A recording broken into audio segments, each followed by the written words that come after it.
With your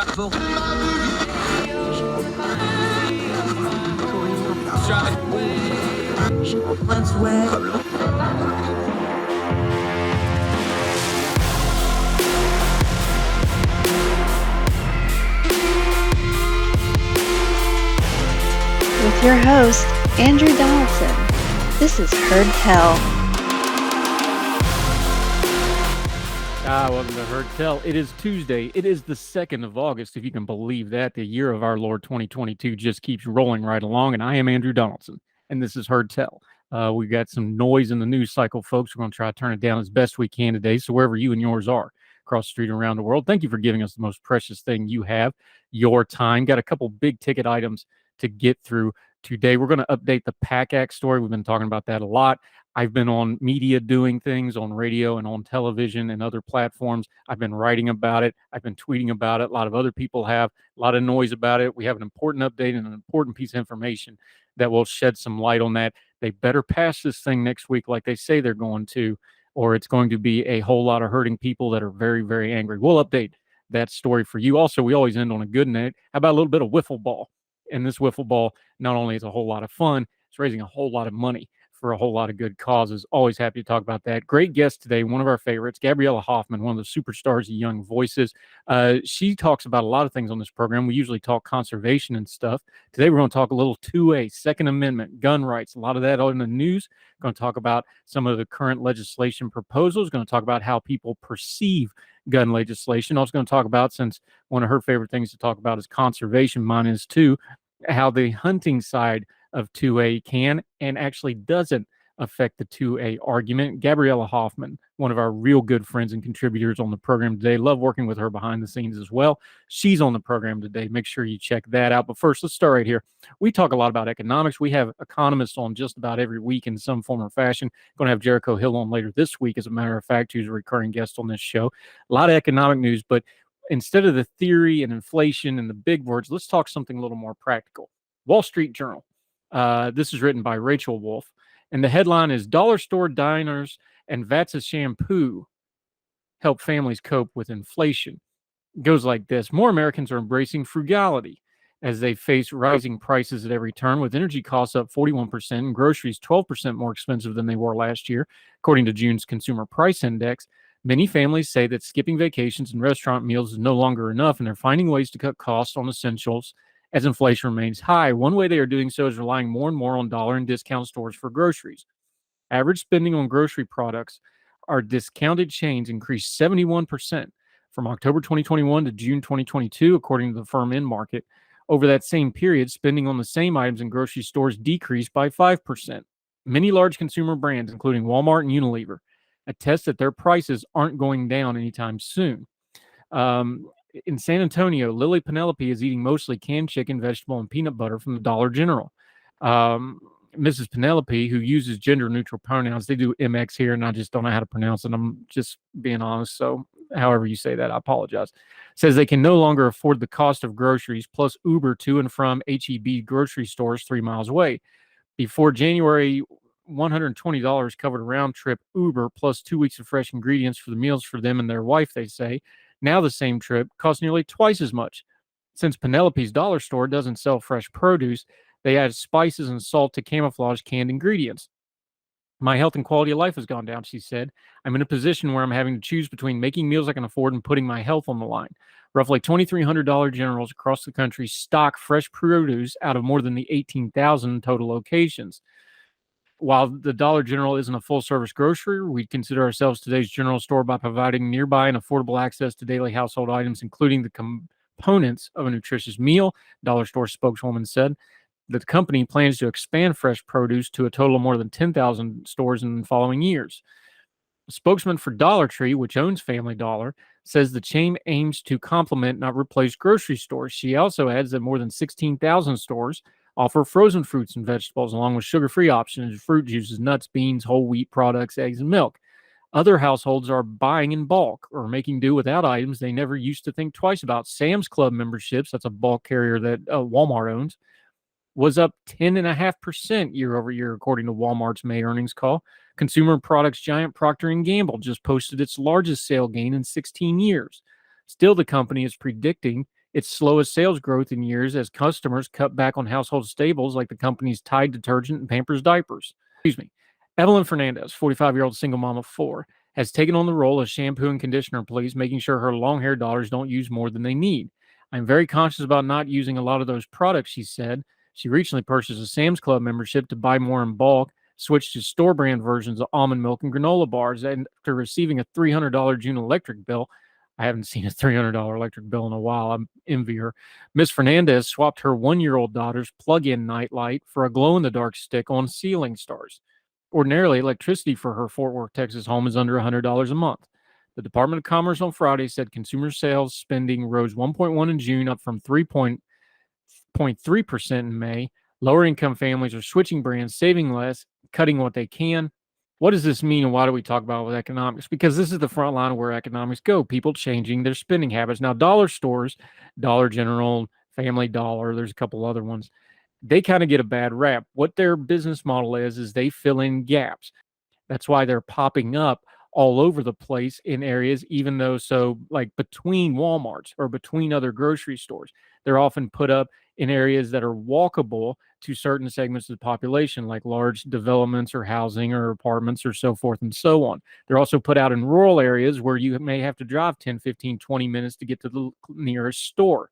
Just bashing these dollar stores, like a lot of people have been doing, especially economists, looking at you, mainstream news media, isn't the answer to the problem here. No, they don't sell whole wheat, non-GMO organic food. That's not their business model. But if you want to argue about food deserts, it's better than nothing, and this is all a lot of people have. So when their business is going up and their business is draining from the normal grocery providers, that's telling us something about this economy. People are hurting, they're scared, and they're trying to cut back as best they can, and that means they're going for where the prices are better, even if the product is not quite as good. It's one thing to talk about eating healthy, but it's very expensive to eat healthy, and it's almost even more expensive to eat not healthily, because canned stuff, frozen stuff, that stuff ain't cheap either. A lot of cases, fresh stuff can be cheaper, but there's just not enough of it to go around, and people with limited mobility and limited financial means can't get to it. There's a very old adage that is really starting to play out here. It costs a lot of money and it's very expensive to be poor in America. And it's starting to show up in food, and it's starting to show up in grocery shopping. And even though it's a Dollar General store or a Family Dollar or some other discount place, it's still a lot of money to these folks. And as cost of living gets more and more expensive, you're going to see more and more stories like this. Pay attention to them, because when we go to get into voting time this fall, if the economy is still bad, these are the kind of things that's going to be on people's mind a lot more than ideology and political parties. If they're hurting and they can't feed their families, they're going to react as such. And that's what's going to be on their mind way more than some ideological thing that's out there in neither region. Philosophy is a fine thing, but it never put food on anybody's table unless you're a professional philosopher. And there aren't very many of them going around. The working poor, the just getting by lower middle class in America is really starting to hurt. And folks need to understand that as we try to keep perspective on the culture and politic headlines of our day. More Heard Tell right after this.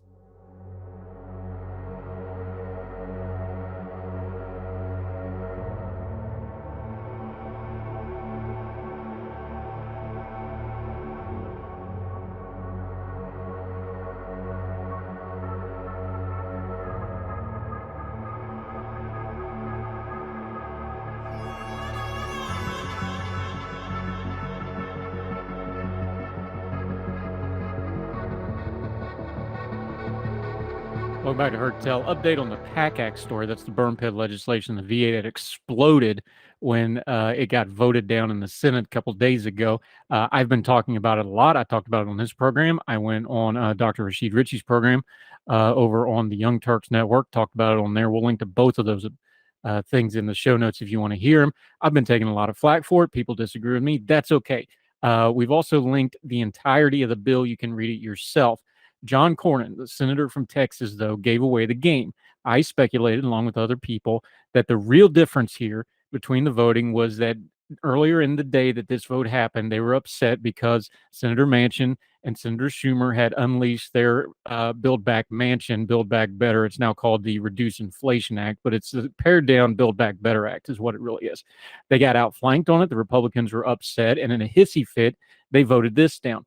Now, Senator Toomey's taking all the flack for this, but to be fair to Senator Toomey, he was against it to start with. He's raising the same objectives he raised before, so I disagree with him, but at least he's being consistent. But what about all the other people that voted? Because this thing had 84 votes the last time it came up. Senator Corwin gave the game away on Twitter. We will link to this. I'm going to read it verbatim.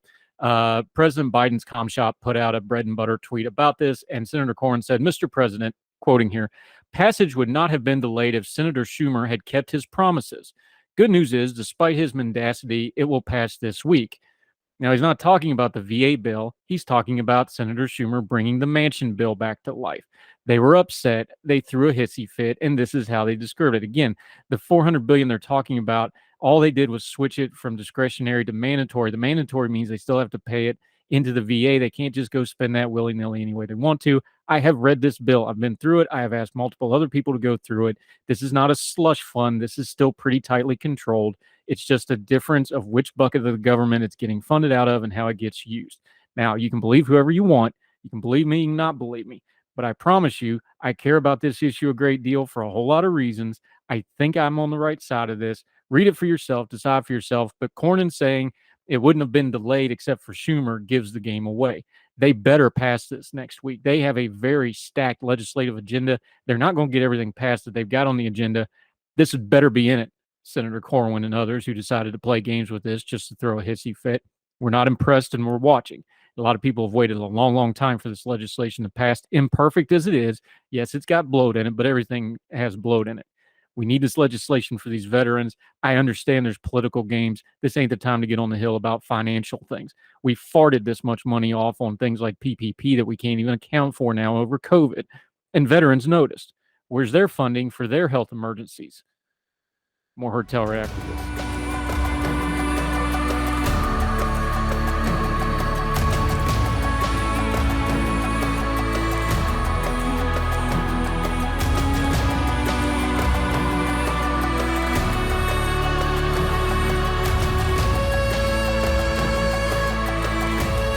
Welcome back to Hotel. Okay, one of our favorites. We love working with her off camera. We love getting her on camera and getting to chat with her because she does so much stuff.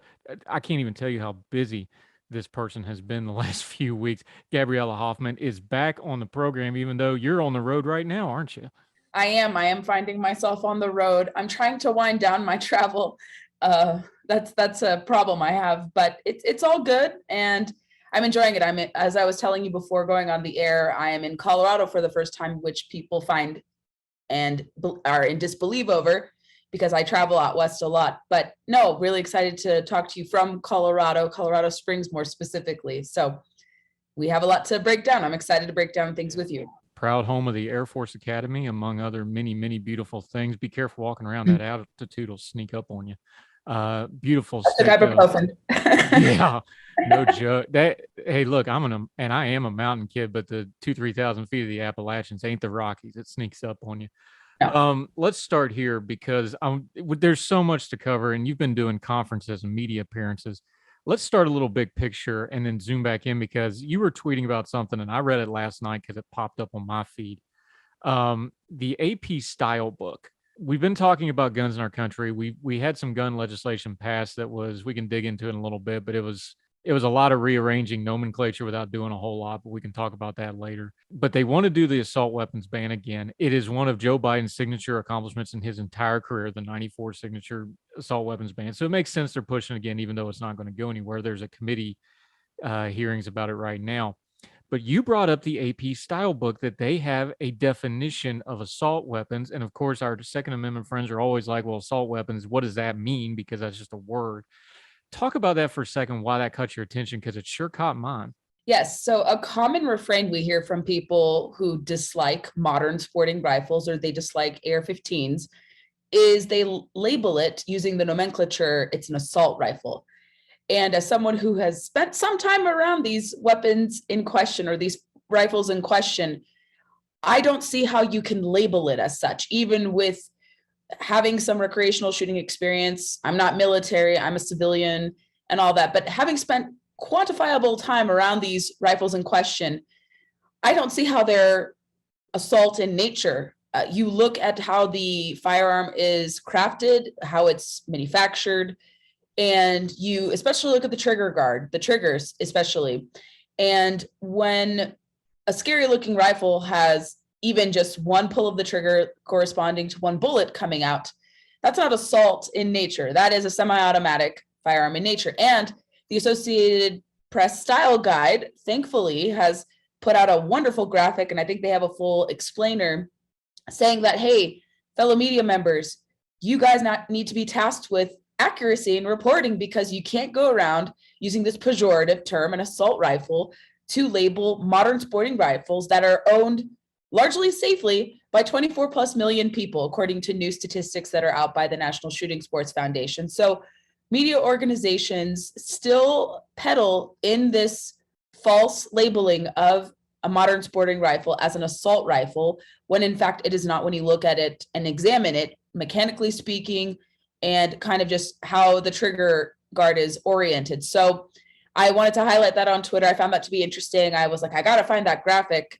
because it does tie into, I think today they're going to be questioning manufacturers in Congress to hold them culpable for mass shootings, which they don't have any culpability with, because their products are not geared towards and marketed towards criminal usage. You talk to any one of them, I understand they want to go there to probably clear the record. And then we could talk about the immunity law, the PLCCA, if you want to dive deep into it as well, which actually does not offer full immunity to them. So that's kind of the wraparound for the graphic, because it ties into that hearing that is occurring today with manufacturers, because they want to hold them up as these horrible merchants who are peddling in death, when in fact the opposite is true. I've been to SHOT Show. I've never felt unsafe going to SHOT Show, where manufacturers gather. They like to see their products used safely. And so I hope they do clear the air if those that are testifying go there to do it, and not get suckered into kind of the Democrat anti-gun talking points. I think they're going to go there to clarify and say, like, hey, we're in compliance. We're not fully immune, given different statutes within immunity in the PLCCA, that law that's in the books, that actually got a lot of bipartisan support when it was passed into law in the early 2000s. A lot of Democrats actually signed in, the moderate Democrats that used to be there signed into that. So that's kind of a wraparound into that graphic, and just the common mistake or deliberate intention of labeling modern sporting rifles, oftentimes AR-15 or Armalite rifle 15s, in this light. So I hope your listeners kind of understood that with kind of my big picture wraparound with it. Yeah, and the reason I want to get into this, and this is a little in the weeds, but you got to get in the weeds on this for a reason. They say, well, we want an assault weapons ban. We had one for 10 years, 94 to 2004. We had an assault weapons ban.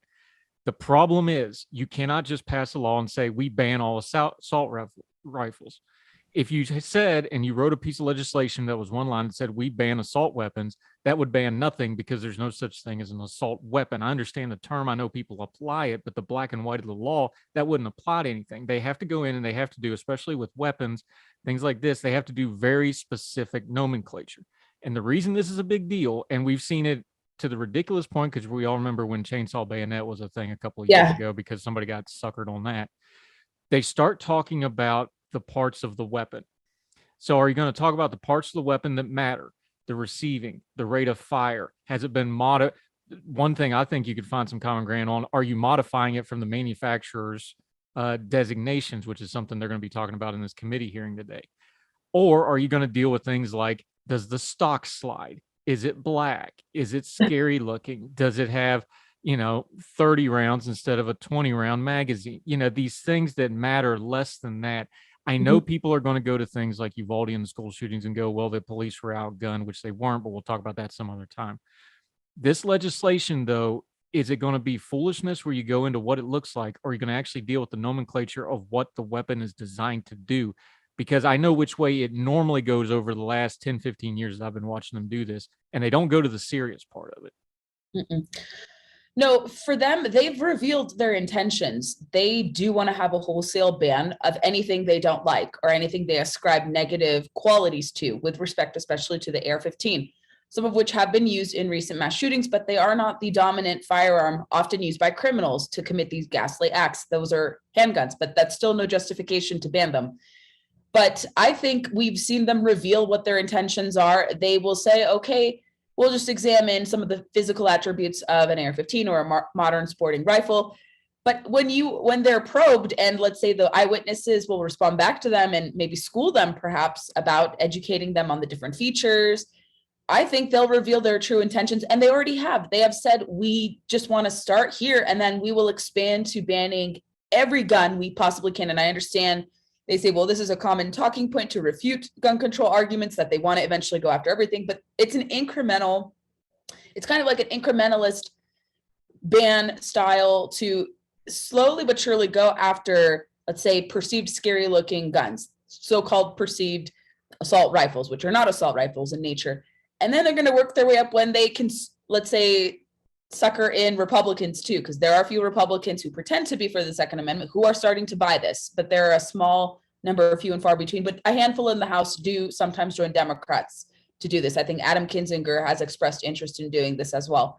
And I think Brian Fitzpatrick of Pennsylvania is also in that group of Republicans that are very wobbly on firearms when it comes to these more detailed, kind of more thought-provoking firearms that deserve to have more, let's say, attention awarded to them, given the unique features they have, because you can't just say it's an assault weapon or assault rifle here. Excuse me. And so I think they want to use this to paint these firearms in a negative light. They're going to then try to lambast these manufacturers and say, well, your products are responsible for killing kids in school. How do you respond to this? Don't you feel guilty? So they're going to make them feel guilty for they directly not having any involvement in these horrific mass shootings, saying your product is creating a culture of killing. How do you feel about this? So they're going to try to turn the public against these manufacturers and not really give the manufacturers time to respond. And maybe some manufacturers will be able to overcome these really ridiculous questions that are expected to be wielded towards them, awarded to them.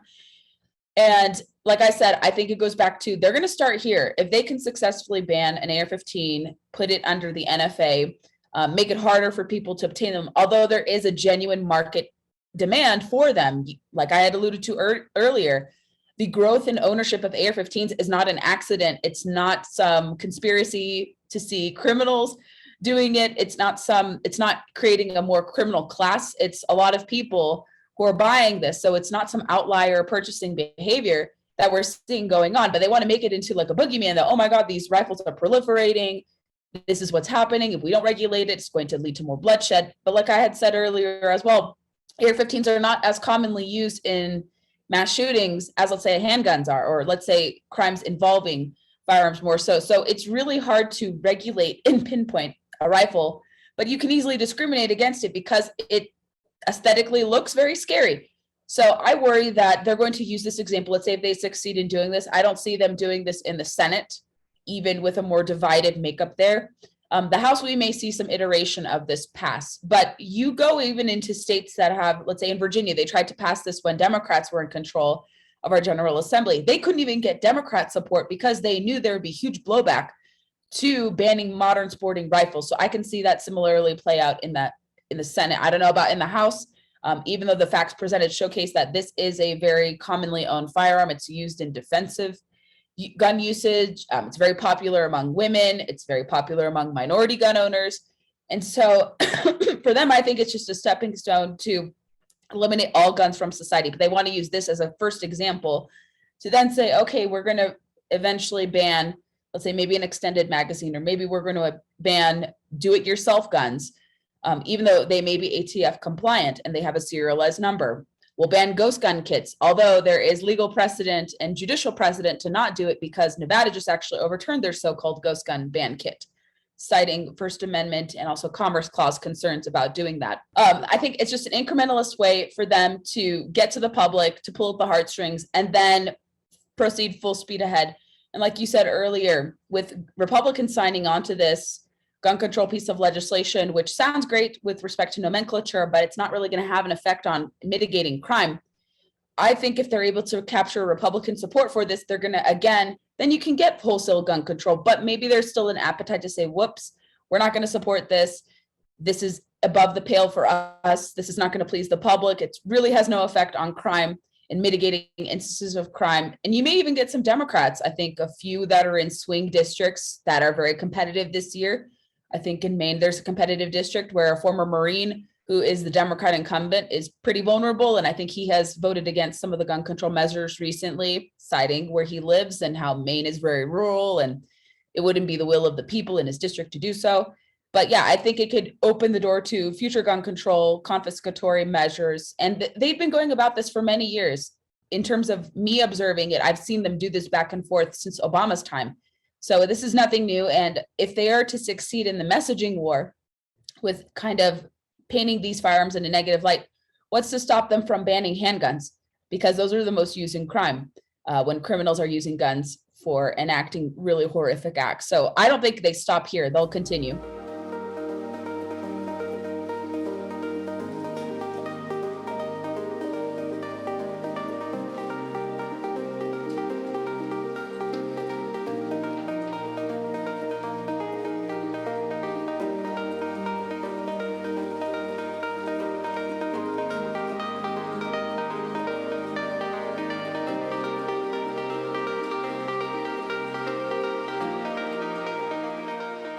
And of course, their argument is going to be to turn around and go, well, of course we want to ban handguns. We get rid of all the guns. There won't be any violence. You just went through the legislative and the political arguments of this, but that's only two parts of it. The other part of this is the legal part of this argument.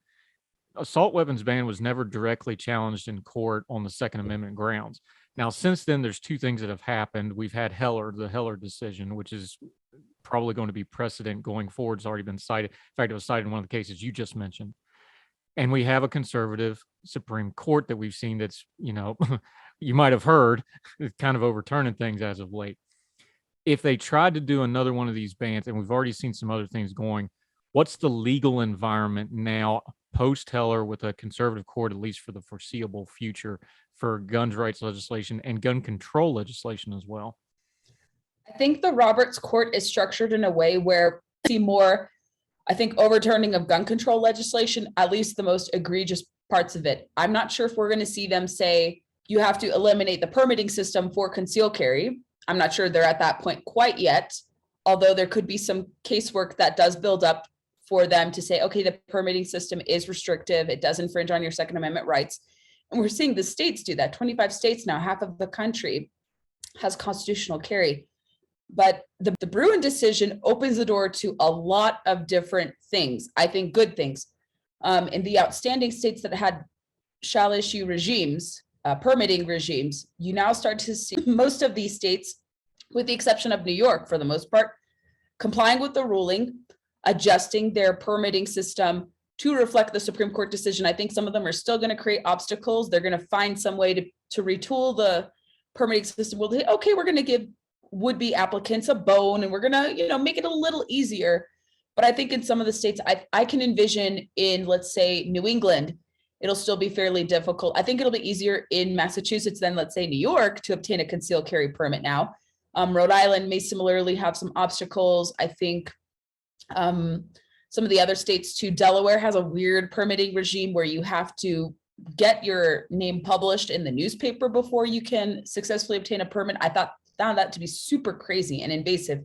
But I think with this decision handed down, because the Roberts Court found that creating these obstacles to obtaining a permit restricts your ability to protect yourself outside the home. So I think they went off of the Heller decision to say, okay, we ruled that you can safely and legally own a home inside your house. Okay, now we have to rectify the problem of, can we allow people to own handguns? This doesn't apply to long guns, open carry, although that's a separate debate, of course.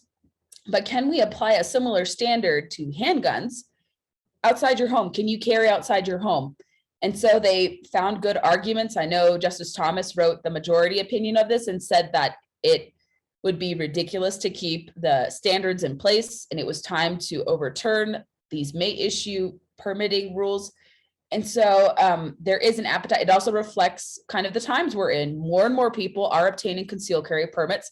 And like I said, some states are even going beyond that and adopting constitutional carry measures, which still don't really change anything that much. You can't be a prohibited possessor. You can't have a criminal record. And it only applies to handguns. Again, not to rifles or any long guns in that sense. And so I think when people see that they can't count on law enforcement, they can't count on people who are supposed to observe their safety, or rather secure their safety, whether it was in the 2020 kind of riots, or let's say distrust in law enforcement that you can kind of see in some areas of the country. Let's say that you followed up from the Uvalde shooting. I think no matter where you fall on the gun issue, I saw almost uniformity when it came to the lack of preparedness that those law enforcement officers have. That's not to say every law enforcement officer is poorly equipped to respond to a mass shooting, but these guys in particular were very, very poorly equipped to do it. And it's not because of them having guns. It's just they didn't want to go in and do it for some strange, odd reason. People see these different factors. You can't count on your government officials to protect you. You can't count on law enforcement. And you have vigilantes who are enacting harm all over the place in major cities, and now even in rural areas. You start to see crime going up in rural and suburban areas too. So no place is immune from the surge in crime that we're seeing. So Americans want to take it upon themselves to get a handgun. They perhaps want to learn how to use it. They want to get a permit to be able to safely carry outside their home. And so you see changing opinions. I cited two recent polls. I think it was a Marquette Law School poll and a Reuters Ipsos poll that showed that there is pretty overwhelming support now for concealed carry outside the home, although the methodology for the other questions about gun ownership was very weird, in my opinion. But it showed over 60% of support for concealed carry. So the Supreme Court is reflecting where public opinion is going on concealed carry. And I think more and more trends will follow that. And I think this court will hear more cases, because like I said, I still think some of these formerly May issue states are going to create obstacles. New York City is one example, or New York is one example, and New York City, the fact that they're not wanting to, basically there's really no change to the concealed carry regime there. They're still restricting it from private businesses. It's not just public spaces or government buildings or public sector type buildings, government offices, things of that sort. Now they're keeping restrictions in largely public places, which would otherwise comply with the Supreme Court and put shall issue there unless otherwise posted. But they're still creating a lot of obstacles. So I could see New York failing to comply with Bruin decision being further challenged, and maybe prohibitions to other aspects, maybe challenges to the suppressor laws, and other tools that are shown to enhance your experience and not contribute to crime rates in this country, being challenged in the court of law, because this has created an opening. So I think for gun rights supporters, you can be very optimistic. They're not going to overturn all gun control legislation at this point in time, but I think they're going to be open to challenging a lot of really nonsensical laws that have kept a good portion of the country from enjoying their ability to conceal carry in public safely. Mm-hmm. Yeah. Talking to Gabriella Hoffman, fighting through a cold. She's playing hurt, but she's getting it done for us. We're going to take a quick break. Let her get a drink. When we come back, we're going to continue to talk about 2A. One of the things that's always thrown out at 2A folks is, well, you can still hunt and stuff. Well, she's a conservation expert. We're going to talk about the hunting because there's been a lot of regulation in that area. It all ties together. We're going to continue our conversation. Gabriella Hoffman, one of our favorites on Heard Tell, right after this.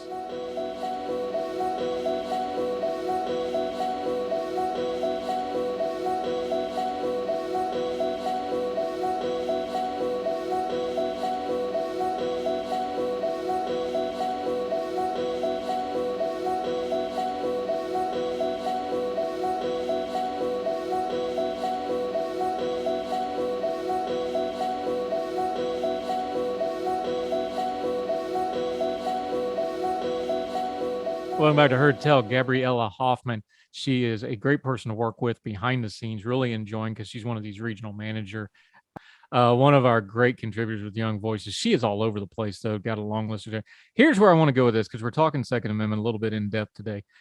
People talk about it as like, well, you should be hunting and nothing else with it. Here's the problem with that, because I grew up rurally. I grew up in West Virginia, big hunting state. We have enough weapons in West Virginia probably to outfit a small army just in private possession. Here's the problem. Hunting rights and sportsman rights have been under assault, much quieter than Second Amendment, some of the bigger things that people focus on, because that makes a lot more money. Let's just call it what it is. It gets more fundraising. Conservationists and sports rights, whether it's hunting, fishing, just good old-fashioned property rights and land use rights. You've been writing a lot about this. This really is the other side of the coin when we talk about the Second Amendment, though, because on one hand, folks are saying, well, it's for hunting and that sort of thing. those rights have been trying to be restricted at the same time. It makes that argument a little disingenuous to me. What do you think? I think you're probably alluding to probably my coverage of the Return Act, and we could talk about that legislation too, and whether or not it is an infringement on the Second Amendment, as some Republicans are arguing. But the only connection really you could make between the Second Amendment being a guarantor of hunting rights, which it really isn't. There's no language associated with it in the 27 words pertaining to the Second Amendment. But the only connection you could really find is the funding mechanism that connects the two activities together. And that is a self-imposed excise tax that manufacturers and other sportsmen and conservationists wanted to see self-imposed in the 1930s through the Pittman-Robertson Act of 1937.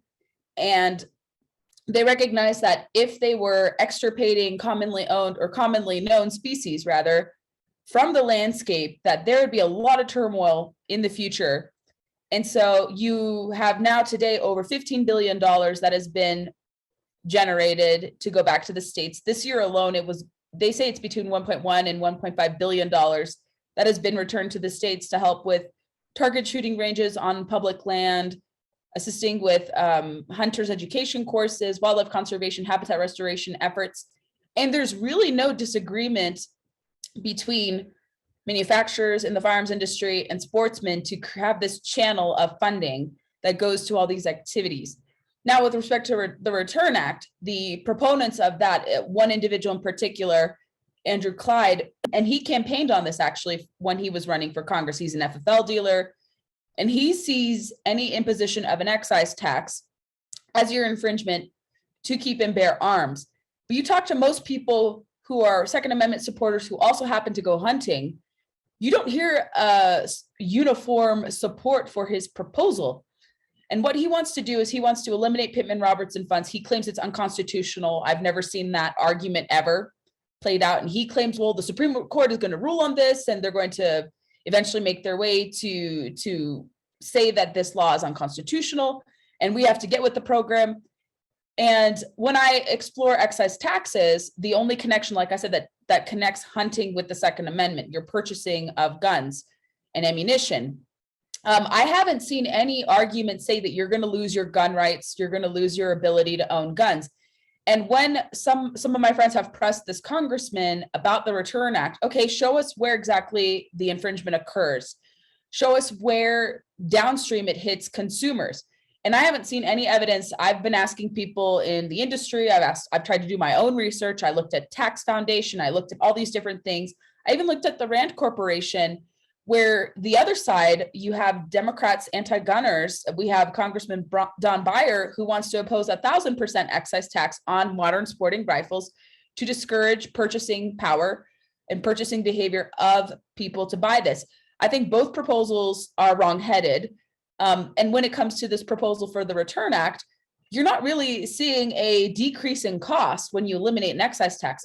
Excise tax is formulated very differently from the sales tax. You're not going to see on your receipt, okay, this is what you saved with the absence of Pittman-Robertson. And so he also claims that it's going to be a replacement fund with $800,000 or $800 million to go to conservation funding to substitute Pittman-Robertson funds that are generated.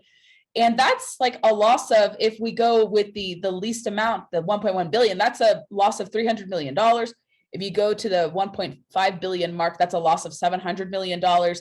And you see a lot of sportsmen and women who are also proponents of the Second Amendment. You see them say that, hey, this is not the battle to be fighting. This is not where we see attacks on your ability to own and keep arms.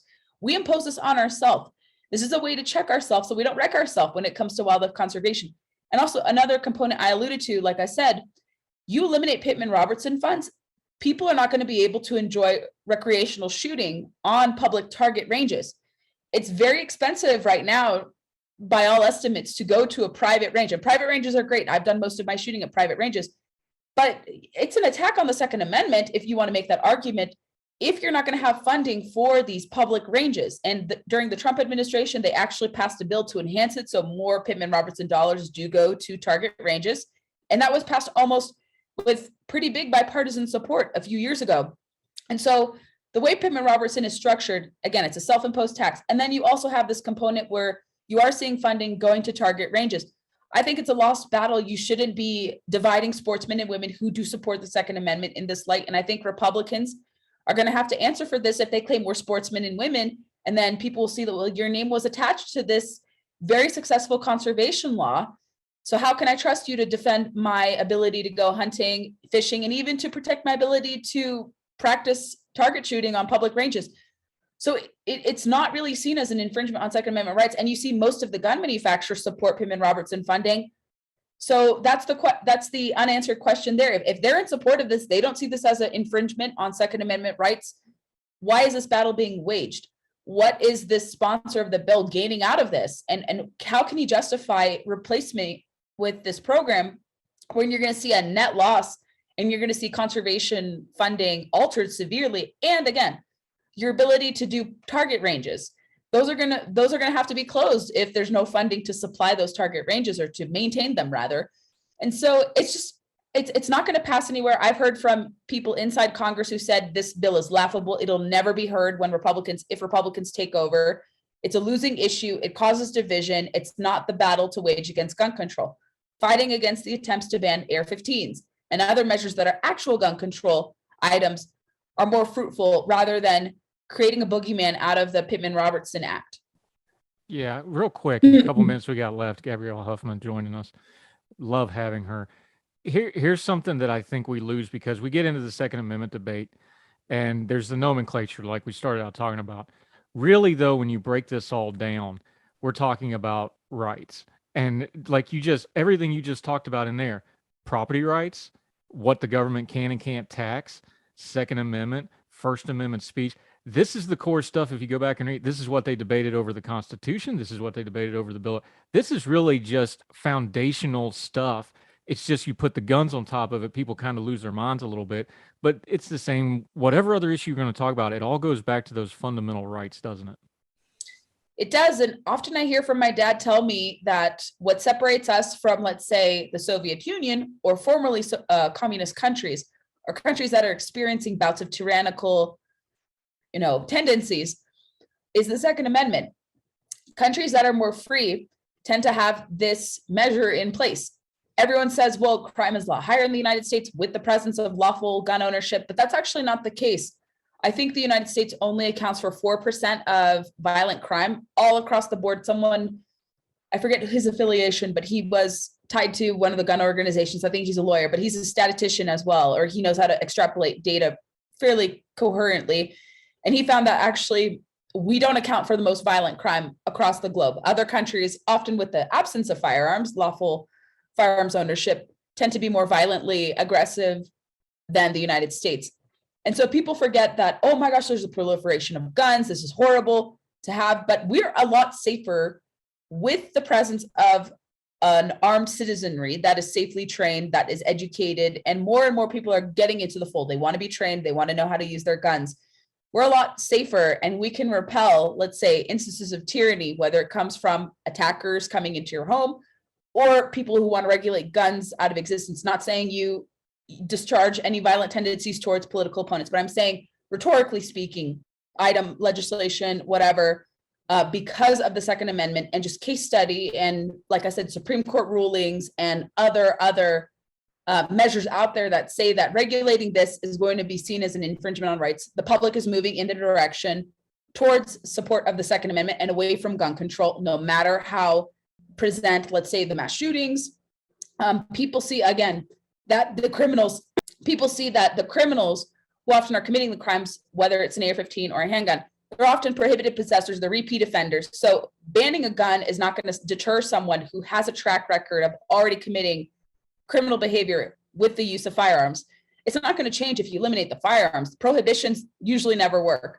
And so I think people go back to, it's a fundamental right. It's enshrined in the Constitution. More and more people are learning how to use firearms safely and responsibly. And they see that without it, it can lead to instances of tyranny. It can lead to a lot of people being vulnerable to attack. And so that is why support for it, why we're going to see lots and lots of fighting back, I guess, to the gun control start to be witnessed even more. Like I said, public opinion is moving in this direction. I think with education, people will see it. And you start to see media organizations like the AP even saying, let's be accurate in our reporting because this can give ammunition to bad actors to misrepresent what is being discussed. So I'm optimistic. I want to be optimistic on this front that people are wanting to safeguard and respect Second Amendment rights. And I think more and more people beyond, let's say, your typical Republican white gun owner, you're seeing a lot more diverse gun owners come to the fold. You start to see more Black gun owners. You start to see more women gun owners and Asian gun owners. Everyone across the board is now discovering the Second Amendment, even across political lines too. So you can't say it's just Republicans who champion this. You also will see independents and Democrats start to come around and I think maybe shed their preconceived notions or past preconceived notions about gun control. Yeah, interesting times we live in. Gabriella Hoffman, she played her today, ladies and gentlemen. She got through it for her, and we appreciate it greatly. We'll get you back on very soon. You enjoy your travels. Thank you so much for the time today. Yes, anytime, Andrew. Good to be on with you. When I'm not coughing, I think we could talk more, but let's talk about lead bans next. I think that is a worthy discussion. Well, that'll be fun. We'll talk soon. Thank you so much, ma'am. Thank you for having me.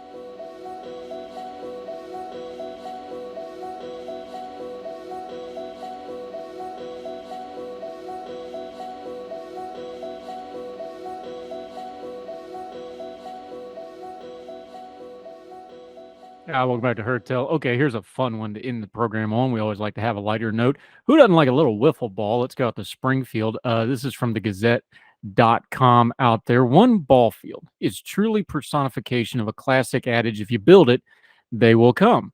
Coach and educator Nate Sanderson did just that 9 years ago, building a wiffle ball field with a snow fence and makeshift bases, and players have been coming every season since to greater and greater numbers. When Sanderson and his wife, Danita Sanderson, moved to their country home in Springfield 11 years ago, there was no express demand for a wiffle ball field.